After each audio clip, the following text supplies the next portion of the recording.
Կադրովի պատմությունը եկեք եւս մեկ անգամ պատմեմ, մի անգամ պատմել եմ, եւս մեկ անգամ պատմեմ։ Մենք ունենք Լարսի անցակետ, որը տարվա կեսը փակ է։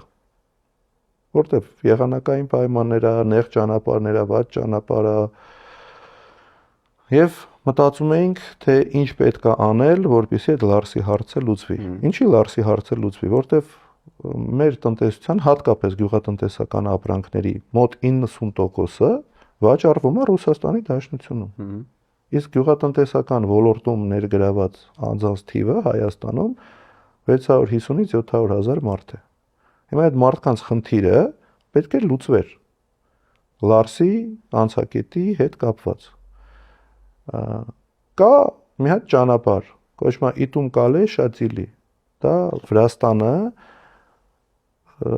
Վրաստանի մի հատված է,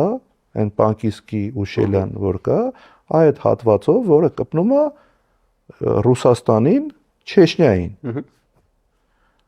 Քարտեզը վերցրել ենք, նայել ենք, հասկացել ենք, որ այդպես ճանապարհ կա, մարդ ենք ուղարկել այդ ճանապարհով, գնացել տեսել, որ գրունտային վատ փոքր ճանապարհ է, ու հասկացել եմ, որ միգուցե հնարավոր է մի անցակետ եւս սարքել այդ հատվածում, գնացել եմ հանդիպել եմ Վրաստանի իմ գործընկերների հետ, այդ առաջարկը արել եմ, իրենք ասել են, որ դա ընդունելի առաջարկ կարող է լինել, բայց մենք Ռուսաստանի հետ հարաբերություններ չունենք եւ նրանց հետ չենք բանակցելու։ Հետևաբար դուք եք իրենց։ Ես գնացել եմ Ռուսաստան, քանի որ այդ ռեգիոնի ղեկավարը Ռամզան Կադիրովն է, հանդիպել եմ այդ մարդու հետ եւ ասել եմ, որ եթե վրացիները այս կողմից ճանապարհ կառուցեն, դուք էլ այս կողմից կառուցեք,